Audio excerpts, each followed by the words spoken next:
बिस्मिल्लाहिर्रहमानिर्रहीम। अस्सलाम वालेकुम डियर स्टूडेंट्स।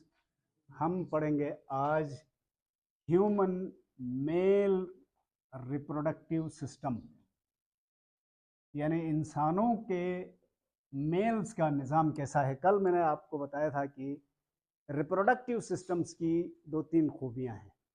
पहली बात तो यह है कि बाकी हर सिस्टम पैदाइश से पहले या पैदाइश के फ़ौरन बाद एक्टिव होता है। ये सिस्टम उम्र के एक ख़ास हिस्से में एक्टिव होता है। उस हिस्से को प्यूबर्टी कहते हैं। प्यूबर्टी, और उर्दू में क्या कहते हैं, बलोगत। बालिग होने पर ये एक्टिव हो जाता है। दूसरा, जब ये मेल के अंदर एक्टिव होता है तो ताहयात एक्टिव होता है। ताहयात मतलब मरने तक ये एक्टिव रहता है, काम कर सकता है। इसके काम क्या है? दो काम है। पहला काम स्पर्म प्रोडक्शन। स्पर्म को गैमीट कहा जाता है। आधे सेल्स ऐसे सेल हैं जो मुकम्मल नहीं है, ये स्पर्म्स कहलाते हैं। इनको प्रोड्यूस करना इस सिस्टम की जिम्मेदारी है। दूसरा काम, बल्कि हम फैला दें तो तीसरा भी हो सकता है, स्पर्म स्टोरेज। स्पर्म को ये प्रोड्यूस भी कर सकता है और कुछ अरसे के लिए, लंबे अरसे तक नहीं, कुछ अरसे के लिए इनको स्टोर करके भी रख सकता है। लेकिन इससे ज्यादा अहम काम यह है transfer sperms into female reproductive system. ये फीमेल रिप्रोडक्टिव सिस्टम तक पहुंचाने का भी जिम्मेदार है। अच्छा, ये क्यों जरूरी है? इधर दो बातें पहले सुन लें। पहली बात तो ये है कि मेल और फीमेल गैमीट के मिलने को फर्टिलाइजेशन कहते हैं। फर्टिलाइजेशन दो तरह की होती है, यानी यूं समझ लो, रेप्टाइल से नीचे जितने एनिमल्स हैं जो वर्टिब्रेट्स में, उनमें एक्सटर्नल फर्टिलाइजेशन होती है। एक्सटर्नल फर्टिलाइजेशन के लिए पानी का होना जरूरी है। मसलन मछलियां, मेल और फीमेल मछली करीब करीब आकर एक एग रिलीज करता है, एक स्पर्म फर्टिलाइजेशन पानी में होती है। लेकिन रेप्टाइल, बर्ड्स और मैमल्स, ये तीन ग्रोह हैं जहां लाजिमन फर्टिलाइजेशन इंटरनल होती है। इंटरनल का मतलब आमतौर पर फीमेल के जिस्म के अंदर ये काम होता है। तो इसी वजह से यहां भी, क्योंकि फर्टिलाइजेशन इंटरनल है, इसलिए मेल रिप्रोडक्टिव सिस्टम की ये ड्यूटी है, ये जिम्मेदारी है कि मेल गैमीट यानी स्पर्म्स को प्रोड्यूस करके फीमेल के रिप्रोडक्टिव सिस्टम तक पहुंचा दे ताकि वहां फर्टिलाइजेशन हो। तो मेल रिप्रोडक्टिव सिस्टम के कितने काम हो गए इस तरह से? तीन काम। पहला काम स्पर्म प्रोड्यूस करना, कैसे करता है ये भी देखेंगे। दूसरा काम, इन स्पर्म को एक खास हद तक स्टोर करना जिस्म में। और तीसरा काम क्या है? इन स्पर्म्स को फीमेल रिप्रोडक्टिव सिस्टम तक ट्रांसफर करना। समझ आ गया? अच्छा, अब हम आते हैं इस सिस्टम के पार्ट्स क्या है। जब तक याद रखना, हमेशा कोई भी सिस्टम पढ़ोगे तो पहले उसकी स्ट्रक्चर फिर फंक्शन, शक्ल में, साख्त में वो कैसा है, काम कैसे करता है, ये आपने बताना है। तो मेल रिप्रोडक्टिव सिस्टम के पार्ट्स में गोनेड्स हैं। गोनेड किसे कहते हैं? Gamete producing structures or organs are called gonads. इसको चाहें तो लिख लें, gamete producing organs are called gonads. याद रखेंगे ना? अगर ये मेल गैमीट प्रोड्यूस कर रहा है तो मेल गोनेड कहलाएगा, फीमेल गोनेड गैमीट्स प्रोड्यूस कर रहा है तो फीमेल गोनेड कहलाएगा। तो ह्यूमन के मेल रिप्रोडक्टिव सिस्टम में गोनेड्स हैं, प्लूरल लिखा है तो इसका मतलब ये दो हैं, पेयर में है। दूसरी चीज, इस गोनेड्स से रिलेटेड डक्ट्स हैं। डक्ट कहते हैं पाइप नुमा कोई चीज, कोई नाली, बंद नाली, और इनके नाम हैं वो भी बताऊंगा आपको। लिंक्ड हैं ये सारे। इसके बाद कुछ ग्लैंड्स हैं। ग्लैंड किसे कहते हैं? A cell or group of cell which secrete something. Cell है या सेल का ग्रुप है जिससे कोई चीज रिलीज होती है, बाहर निकलती है। जैसे आंख के ग्लैंड से क्या निकलता है? आंसू। मुंह के अंदर के ग्लैंड से क्या निकलता है? सलाइवा। तो इस तरह पसीने के ग्लैंड से पसीना निकलता है, इसी तरह इन ग्लैंड से भी कुछ न कुछ निकलेगा, वो बताएंगे आपको क्या है। इसके बाद तीसरी चीज है एक्सटर्नल जेनेटेलिया। एक्सटर्नल जेनेटेलिया या इसको कहते हैं यूरिथ्रा। यूरिथ्रा भी कहते हैं इसको, पेनिस भी कहा जाता है, पेनिस। तो ये जो भी नाम है, अब जरा इनकी तरतीब देखते हैं, ये किस तरतीब में है। सबसे पहले रिप्रोडक्टिव सिस्टम के पार्ट्स क्या क्या हैं? गोनेड्स, डक्ट्स, ग्लैंड्स और एक्सटर्नल जेनेटेलिया। ठीक हो गया। तो पहले देखते हैं गोनेड्स। गोनेड्स को, मेल के गोनेड्स को टेस्टिस कहा जाता है।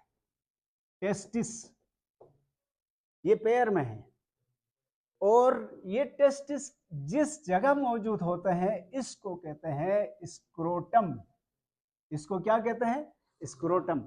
और ये बहुत यूनिक बात है कि मेल के टेस्टिस इस स्क्रोटम नाम की थैली में जिस्म से बाहर मौजूद है। जिस्म के बाहर क्यों रखा गया है, ये बहुत जरूरी है। हमारे जिस्म का टेम्परेचर है एवरेज 37 डिग्री सेंटीग्रेड। इस टेम्परेचर से स्पर्म गुजर सकते हैं, रह नहीं सकते।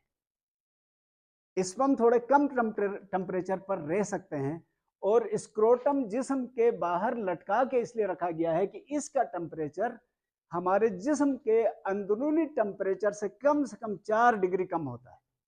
33-34 डिग्री पर यह होता है। अच्छा, ये किस तरह से है? ये स्किन की एक हैंगिंग थैली है, और इसके अंदर ये दो ओवल शेप के टेस्टिस मौजूद है। तो ये जो बाहर की थैली है स्क्रोटम। अच्छा, इसमें एक और चीज है, टेम्परेचर मैनेज करने का भी इंतजाम है। अगर टेम्परेचर बढ़ जाए तो ये हैंग डाउन होती है, लटक जाती है ये थैली। लटकने से क्या होगा? टेम्परेचर, सरफेस एरिया बढ़ेगा ना, तो अंदर की हीट बाहर निकलेगी। इसी तरह अगर टेम्परेचर कम हुआ तो ये सिकुड़ जाएगी। सिकुड़ने से क्या होगा? सरफेस एरिया कम होगा, तो हीट कम से कम जो अंदर है वो जाया नहीं होगी। तो स्क्रोटम ये है, और ये है टेस्टिस। ठीक हो गया। अच्छा, एक और जरूरी बात, ये टेस्टिस ऊपर पेट के अंदर होते हैं पैदाइश से पहले। जब बच्चे की पैदाइश होती है तो एक छोटी सी 2 कैनाल से साइड में, इंग्विनियल कैनाल्स कहते हैं, उनके थ्रू ये टेस्टिस पैदाइश के बाद फिर नीचे उतर के आते हैं, और बाज बच्चों में ये नहीं होता है। इसीलिए अगर मेल बच्चा पैदा होता है तो जो हॉस्पिटल में अगर बच्चे की पैदाइश हुई तो सबसे पहले चेक करते हैं डॉक्टर्स कि ये टेस्टिस नीचे उतरे हैं कि नहीं, वरना एक खामी पैदा हो सकती है उम्र भर की, अनडिसेंडेड टेस्टिस के नाम की बीमारी, जिसमें टेस्टिस ऊपर ही रह जाते हैं, और वक्त गुजरने के साथ फिर वो नाली तंग हो जाती है, तो टेस्टिस अब नीचे नहीं आ सकते हैं। समटाइम्स ऑपरेट करके नीचे लाना पड़ता है। तो डॉक्टर सबसे पहले मेल बच्चा पैदा हुआ हो तो ये टेस्टिस डिसेंडेड है कि नहीं है ये चेक करते हैं। अच्छा, टेस्टिस के बाद उसके बाद डक्ट्स हैं, इनको साथ साथ में आपको समझाने की कोशिश करता हूं। सबसे पहले एक टेस्टिस को हम बाहर निकाल के देखते हैं ये किस तरह का है। देखने में ये इस तरह की ओवल एक स्ट्रक्चर है। ओवल समझते हैं ना, बिल्कुल गोल नहीं है, थोड़ा सा लंबूतरा जिसको कहते हैं, और इसके अंदर चैम्बर्स बने हुए हैं इस तरह से। ये चैम्बर्स लोब्स या लोब्यूल्स कहलाते हैं। चैम्बर, चैम्बर को क्या नाम दिया है? लोब्स या लोब्यूल्स। इनकी तादाद कितनी है? 250 से लेकर 300 तक। यानी यूं समझो कि ये टेस्टिस जो देखने में एक ओवल स्ट्रक्चर लगती है, इसके अंदर हजारों लाखों की तादाद में पेग्ड छोटी छोटी नालियां हैं, और ये नालियां चेंबर्स में फिक्स हैं। इन चेंबर्स को लोब्यूल्स कहा जाता है या लोब्स कहा जाता है। इनकी तादाद कितनी बताया? 250 से 300 तक एक टेस्टिस में होता है। और अब इस टेस्टिस के अंदर हाईली क्वाइल्ड, बहुत ज्यादा क्वाइल्ड इस तरह की ये डक्ट्स होती है, और इन डक्ट्स की तादाद एक एक चेंबर में कम से कम एक और ज्यादा से ज्यादा 4 तक हो सकती है। तो यूं समझो ये एक इस तरह से है, एक और इस तरह से है, तो ये कितनी हो गई? 2। इन डक्ट्स को या नालियों को क्या कहा जाता है? Seminiferous tubules. तो 250 से 300 तक चेंबर के अंदर, हर चेंबर में 1 से लेकर 4 तक highly coiled and pegged ducts का एक निजाम मौजूद है। इन डक्ट्स को क्या कहा? Seminiferous tubules. और इतनी टाइट पैकिंग की वजह से ये काफी सख्त महसूस होता है। यहां तक बात समझ में आई? अच्छा, फिर ये सारी जो डक्ट्स हैं ये मिलकर इधर एक नेटवर्क बनाती है, सारी मिलती है ना ये, तो इधर एक नेटवर्क बनता है। इस नेटवर्क को कहते हैं रेटिटेस्टिस। क्या कहते हैं इसको? रेटिटेस्टिस। सबसे पहले वापस चलो भाई, आज ही याद करके जाओ, ये पूरी स्ट्रक्चर क्या है? टेस्टिस। इसमें जो चेंबर्स हैं इनको क्या कहा था? लोब्यूल्स या लोब्स। इनकी तादाद कितनी है? 250 से 300 तक। हर लोब्यूल के अंदर क्या है? Seminiferous tubules. एक लोब्यूल में कितने सेमिनिफेरस ट्यूब्यूल्स? कम से कम एक, ज्यादा से ज्यादा 4, उससे ज्यादा नहीं है। अच्छा, अब मैं आपको बता रहा हूं, जब ये सारी सेमिनिफेरस ट्यूब्यूल्स इस टेस्टिस के निचले हिस्से में कंबाइन हो जाती हैं तो क्या बनाती हैं? ये रेटिटेस्टिस। रेटी का मतलब है नेटवर्क, टेस्टिस का नेटवर्क बन गया। फिर रेटिटेस्टिस से एक सिरे पर कुछ 5-6 कह सकते हैं छोटी छोटी नालियां बाहर निकलती हैं। इनको इफरेंट डक्ट्यूल्स कहा जाता है। क्या कहते हैं इनको? Efferent ductules. एफरेंट आने वाली को कहते हैं, इफरेंट जाने वाली को कहते हैं। ये क्योंकि यहां से बाहर जा रही है ना, इसलिए इनको इफरेंट डक्ट्यूल्स कहा जाता है।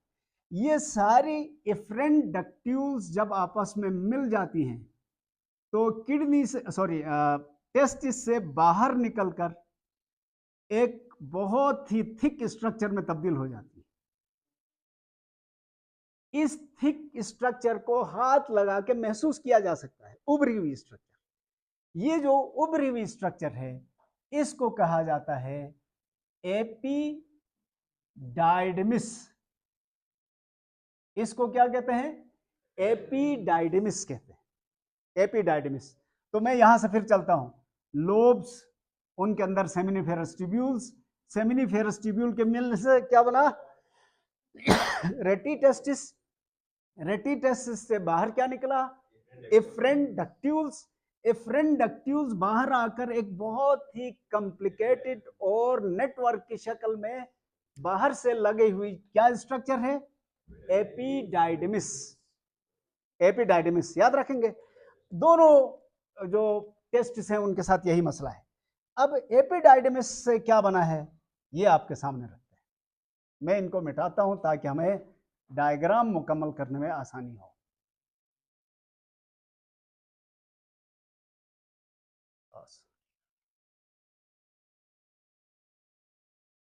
एपिडाइडमिस बाहर निकला और इस एपिडाइडमिस के बाहर आते ही ये बड़ी एक ट्यूब में तब्दील हो जाता है, और वह बड़ी ट्यूब इस तरह से घूम के ऊपर आ जाती है। ऊपर कहां? टेस्टिस से बाहर है। ये ऊपर उसी इंग्विनियल कैनाल के जरिए इधर एब्डोमेन में पहुंचता है। एब्डोमेन में दोनों मिलते हैं इधर। अब मिलने के बाद क्या होता है? इस बड़े नाली को, जो कि यहां स्क्रोटम से ऊपर पेट की तरफ आई है, इसका नाम है वास डेफरेंस। मैं दोबारा साफ करके लिखता हूं, इसको क्या कहेंगे जी? Vas deferens. दो हों तो इनको कहते हैं वासा डेफरेंशिया, एक को वास डेफरेंस।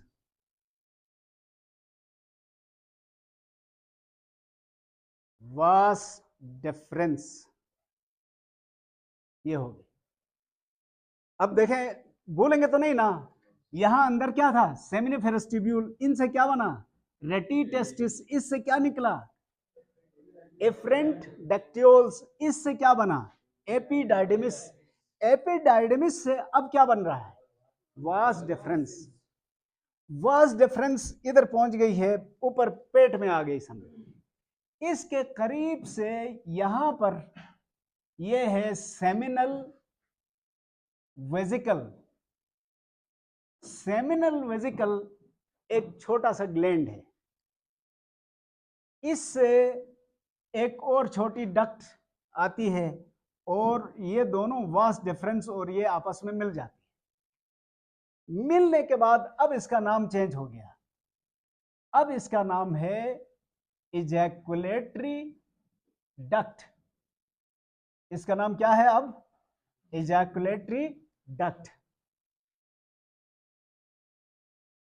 देखें, जब तक ये किसी को ज्वाइन नहीं किया था तो इसका नाम क्या था? Vas deferens. जब इसमें सेमिनल वेजिकल की डक्ट भी शामिल हो गई तो अब इसका नाम क्या है? Ejaculatory duct. अच्छा, अब ये इजैकुलेटरी डक्ट थोड़ी सी आगे बढ़ती है तो यहां पर इसमें ऊपर समझो, ये तो बहुत नीचे है ना, हमने डायग्राम में इधर दिखाया ये है हमारा urinary bladder. Urinary bladder, Urdu में इसको क्या कहते हैं? मिसाना, जहां यूरिन स्टोर होता है। यहां से भी एक डक्ट आती है, ये और ये दोनों मिल जाती हैं, फासला इतना नहीं है, इधर बन गया है तो आप इसको इग्नोर करें थोड़ी देर के लिए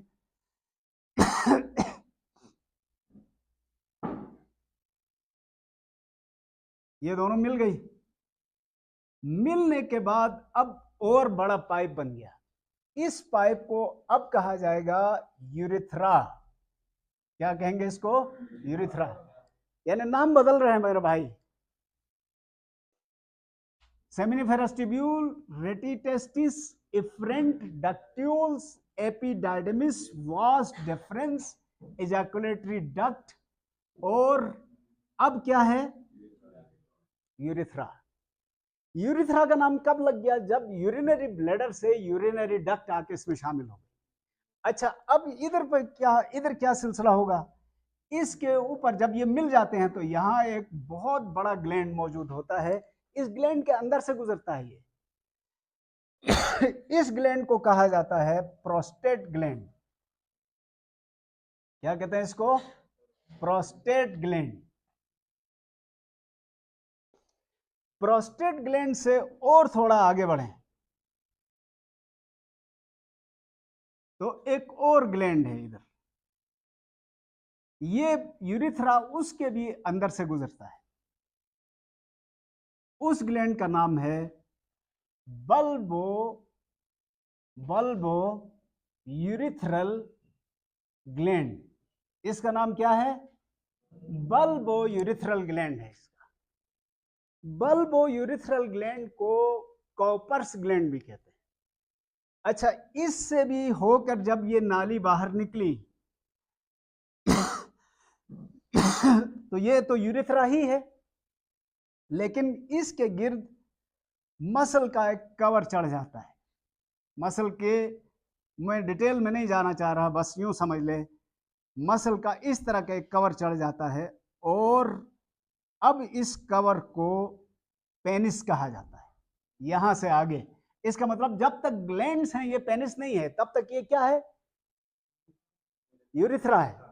और ग्लैंड से आगे जब मसल का कवर चढ़ जाएगा, मसल के 3 बंडल एक दूसरे के ऊपर हैं, 2 नीचे एक ऊपर, 3 बंडल, और उसके बीच में से ये नाली गुजरती है यूरिथ्रा। यूरिथ्रा आके इधर ओपन होता है, यहां से बाहर खुलता है ये। अच्छा, हो क्या रहा है, ये जो मसल के बंडल हैं, इनके अंदर खून की आप कह सकते हैं बड़ी बड़ी नालियां हैं। उनमें जब खून भर जाता है, यानी इसका ब्लड प्रेशर हाई होता है, तो ये टाइट कंडीशन में आ जाता है, जिसको इरेक्शन कहते हैं। और इसमें स्किन का कवर भी मौजूद है। स्किन का ये कवर पैदाइश के वक्त आगे इस तरह से लटका हुआ होता है। इस लटके हुए हिस्से को प्रीपस कहते हैं। क्या कहते हैं इसको? प्रीपस। मुस्लिम कम्युनिटी में बुलोगत से पहले पहले इस प्रीपस को यहां से काट के फेंक दिया जाता है। सरकमसेशन, सरकमसेशन उसको कहते हैं। और आजकल पूरी दुनिया में ट्रेंड चला है, सारे लोग इसको रिमूव करते हैं, क्योंकि अगर इसको रिमूव नहीं किया गया तो बचपन में जब बच्चा यूरिन करेगा तो वो यूरिन के कतरे इसके अंदर रह जाएंगे, जिससे इंफेक्शन का खतरा है। लिहाजा इसको रिमूव करना जरूरी है। अच्छा, इसका ये जो अंदर वाला हिस्सा है जो बहुत सेंसिटिव है, इसको कहा जाता है ग्लैंस पेनिस। ग्लैंस पेनिस कहते हैं इसको, ग्लैंस पेनिस। ये हो गया हमारा पूरा मेल रिप्रोडक्टिव सिस्टम। अब हो क्या रहा है, जरा तवज्जो करें। जो सेमिनिफेरस ट्यूब्यूल्स हैं, यहां पर स्पर्म्स बनेंगे। कैसे बनेंगे वो मैं बताऊंगा आपको। स्पर्म बन के यहां से कहां पहुंचेंगे? रेटी टेस्टिस में। यहां कुछ देर स्टोर होंगे, जहां ये मेच्योर होने की तरफ जाएंगे।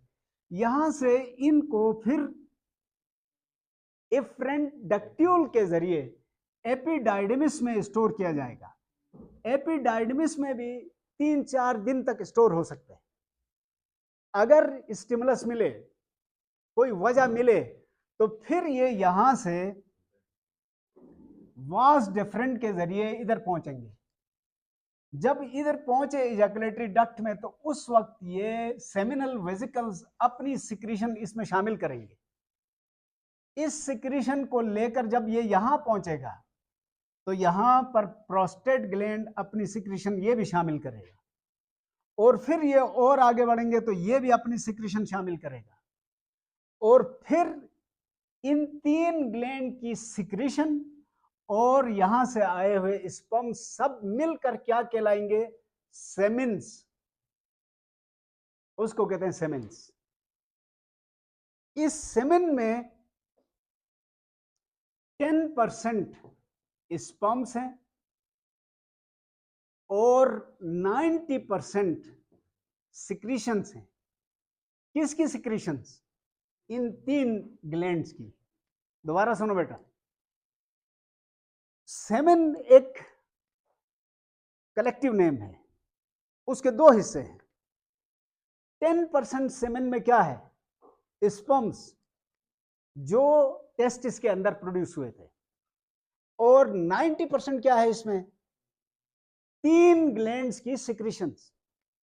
कौन से 3 ग्लैंड्स? सेमिनल वेसिकल, ये था ना, ये प्रोस्टेट ग्लैंड और बल्बो यूरिथ्रल ग्लैंड। इन तीनों की सिक्रीशंस और स्पर्म को मिलाकर क्या कहेंगे? सेमेन्स कहेंगे। ठीक हो गया, यहां तक समझ में आ गया। अच्छा, ये सेमेन कितना सिक्रीट होता है एक इजैकुलेशन में? एक दफा रिलीज होने को एक इजैकुलेशन कहते हैं। इसमें ये तकरीबन होता है 5 ml, यानी एक बालिग मर्द एक वक्त में, एक इजैकुलेशन में 5 ml सीमेन सिक्रेट करता है। और इस 5 ml में स्पर्म्स कितने हैं? ओवरऑल 10% हैं। तवज्जो करना, ये फिगर याद रखना। सीमेन के अंदर 20 मिलियन स्पर्म्स पर ml होते हैं, यानी 1 ml में 2 करोड़ स्पर्म होते हैं। कितने? 1 ml में 2 करोड़। तो 5 ml में कितने होने चाहिए? 10 करोड़। 10 करोड़ के करीब एक साथ स्पर्म रिलीज करता है इंसान।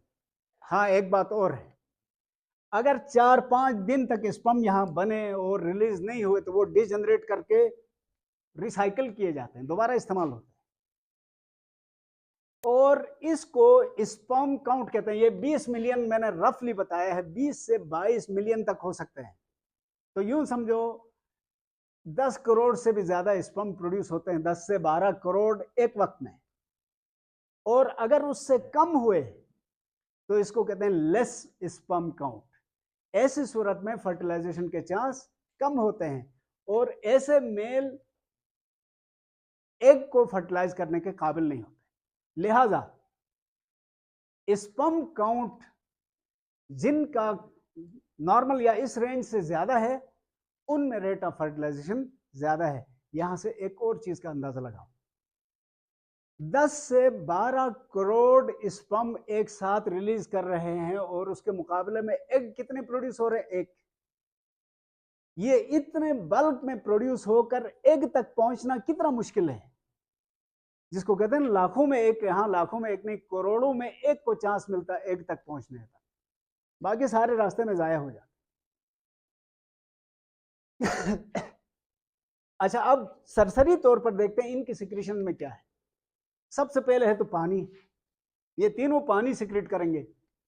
उस पानी से स्पर्म की मोबिलिटी आसान होगी, स्पर्म आसानी से उस पानी में तैर सकेंगे। ये जो शुरू वाला है, क्या नाम था? Bulbo urethral gland. तवज्जो है, बल्बो यूरिथ्रल ग्लैंड अपनी सिक्रीशन को यहां इन सब की सिक्रीशन से पहले रिलीज करता है। और ये जो आगे यूरिथ्रा है इसको अंदर से लुब्रिकेट करता है। लुब्रिकेशन समझते हैं? चिकना बनाता है। मैं मिसाल बताता हूं, बंदूक से लोग फायर करते हैं तो एक धागे में नरम सा कपड़े का टुकड़ा बांध के उस बंदूक की नाली के अंदर से गुजारते हैं, साफ करते हैं। या दूसरे अल्फाज में, जब कोई मशीन इस्तेमाल की जाती है उसमें तेल डालते हैं ना, तेल क्या करता है? मशीन के पुर्जों की फ्रिक्शन को कम करता है, पुर्जों की चिकनाहट को बढ़ाता है, फ्रिक्शन कम करता है। यही काम इसका है। ये पहले यहां से गुजरेगा तो अंदर जो यूरिथ्रा था उसको स्मूथ बनाएगा, चिकना बनाएगा, ताकि पीछे से जो माल आ रहा है वो आसानी से स्लिप होकर आगे बढ़े। जबकि सेमिनल वेजिकल के अंदर पानी भी है, म्यूकस भी है, खुराक भी है, फ्रक्टोज। वो फ्रक्टोज स्पर्म के लिए, स्पर्म जिंदा हैं, चल फिर सकते हैं, उनके लिए खुराक फराहम करेगा। और यहां से जो मटेरियल है वो कुछ अल्कलाइन मटेरियल है, ये इसकी पीएच को मेंटेन करता है। तो इसका मतलब इन तीनों के अलग अलग फंक्शन है, लेकिन सबका मकसद स्पर्म को फैसिलिटेट करना है, यहां से गुजर के फीमेल रिप्रोडक्टिव सिस्टम तक पहुंचने में मदद करना है। ठीक हो गया मेरे भाई? अच्छा, अब हम आते हैं स्पर्म कहां और कैसे बनते हैं उस तरफ। ये है, फर्ज कर रहे हैं, सेमिनिफेरस ट्यूब्यूल टेस्टिस के अंदर थी। इसको हमने सेक्शन काट के देखा, तो ये एक ट्यूब है, इसको हमने बड़ा किया। इस ट्यूब की लाइनिंग में कई तरह के सेल्स हैं, मैं सिर्फ 3 तरह के सेल्स का जिक्र करूंगा। ये एक सेल है, एक टाइप, दूसरी टाइप ये है, और तीसरी टाइप ये है। 3 तरह के सेल्स, इनके नाम रखे गए। मसलन ये है, इसका नाम है सर्टोलाई, या सर्टोली भी पढ़ते हैं लोग, तो आपकी मर्जी। इधर देखो बेटा, इधर देखो, आखिरी वाले, सर्टोली या सर्टोलाई। दूसरे जो सेल्स हैं इनको स्पर्मेटोगोनिया, एक को स्पर्मेटोगोनियम कहते हैं। और जो तीसरी टाइप का सेल है उसको कहा जाता है लेडिग सेल्स। इनको क्या कहते हैं? Leydig cells. अच्छा, जो स्पर्मेटोगोनिया और इन सबको इंटरस्टिशियल सेल्स भी कहते हैं, सर्टोलाई को भी इंटरस्टिशियल सेल्स भी कहते हैं, यानी टिश्यूज हैं। ये ऑटोमेटिकली काम नहीं करते। समझो, हम हवा से खमसा रखते हैं, सेंसेस। फर्ज करें कोई चीज ऐसी नजर आई जिसने आपके दिमाग को अट्रैक्ट किया, आंखों ने पैगाम दिमाग तक भेजा, दिमाग उससे मुतासिर हुआ, वो दिमाग अब एंडोक्राइन को एक्टिवेट करेगा, एंडोक्राइन फिर ये सारे एक्टिवेट करेंगे। तो यहां से आगे हम इंशाल्लाह कल आपको